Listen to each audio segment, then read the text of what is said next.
আইসিকে ধাওয়া অগ্নিমিত্রার, আসানসোলের আইসিকে ধাওয়া বিজেপির। কিন্তু কেন ধাওয়া করলেন বিজেপি নেত্রী অগ্নিমিত্রা পল আইসিকে? তার আগে ছবিটা দেখুন আপনারা। আসানসোলের আইসিকে ধাওয়া অগ্নিমিত্রা পলে।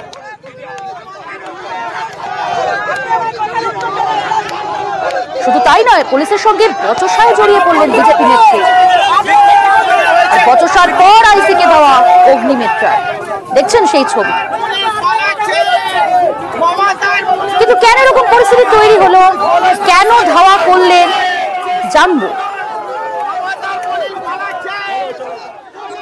ধর্ষণ হয়েছিল, ধর্ষণের পরে বললাম তো আপনার পুলিশ কেন এফআইআর করেনি, কেন এফআইআর করেনি?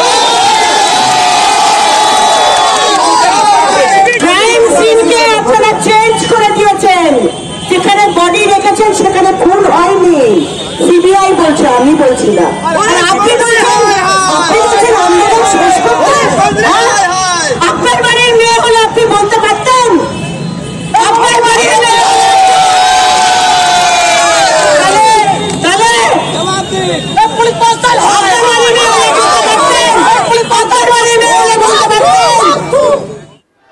কথা বলবো, দীপক রয়েছে। দীপক, একেবারে আইসিকে ধাওয়া করতে দেখা যাচ্ছে অগ্নিমিত্রা পলকে। শুধু তাই নয়, বচসায় প্রথমে জড়িয়ে পড়লেন, তারপর ধাওয়া। কেন এরকম পরিস্থিতি তৈরি হলো প্রথমে জানবো।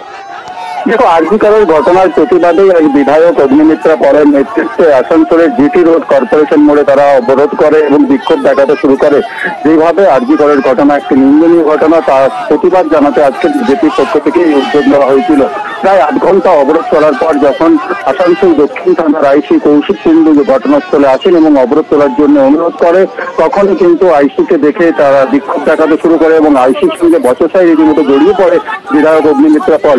এরপর পুলিশ বলপূর্বক ভাবে কোনো প্রয়োগ করেনি আজকে দেখা গেল অবরোধে। কিন্তু বিধায়ক অগ্নিমিত্রা পলকে দেখা গেল আইসিকে তাড়া করছে এবং আইসিকে ঘিরে বাড়ি বাড়ি বিক্ষোভ দেখাচ্ছিল বিজেপি কর্মীরা এবং বিধায়ক অগ্নিমিত্রা পল আইসিকে তাড়া করে এক প্রান্ত থেকে আরেক প্রান্ত নিয়ে যাচ্ছিলেন। কারণ হচ্ছে পুলিশকে তাড়া কেন, পুলিশকে তাড়া করার কারণ হচ্ছে আরজিকরের ঘটনায় যেভাবে পুলিশের ভূমিকা সামনে এসছে তাতেই ক্ষুব্ধ বিজেপি এবং সেই কারণেই বিধায়ক অগ্নিমিত্রা পল আইসি কৌশিক কুণ্ডুকে তারা ঘিরে বিক্ষোভ দেখায় প্রথমে, পরে বচসায় জড়িয়ে পড়ে এবং শেষমেশ তাকে তাড়া করে এক প্রান্ত থেকে আরেক প্রান্ত নিয়ে যায়। যখনই আইসিকে তাড়া করছিল তখনই অন্যান্য পুলিশ দেখো এই মুহূর্তে বিক্ষোভ থেকে সরে এসছে বিজেপি কর্মীরা এবং অবরোধ তুলে নিয়ে যান চলাচল স্বাভাবিক হয়েছে। কিন্তু যেভাবে আইসিকে তাড়া করেছে একজন বিধায়ক, সেটা কোথাও না কোথাও মেনে নিতে পারছে না পুলিশ মহল। কারণ হচ্ছে যে পুলিশ গেছিল অবরোধ তুলতে, সেইখানে আইসিকে এইভাবে তাড়া করে নেবে সেই ঘটনা জানা ছিল না পুলিশের কাছে। পরে কিন্তু ঘটনাস্থলে বিশাল পুলিশ বাহিনী এসে পরে পরিস্থিতি শান্ত করে এবং পরিস্থিতি স্বাভাবিক রয়েছে। অনেক ধন্যবাদ।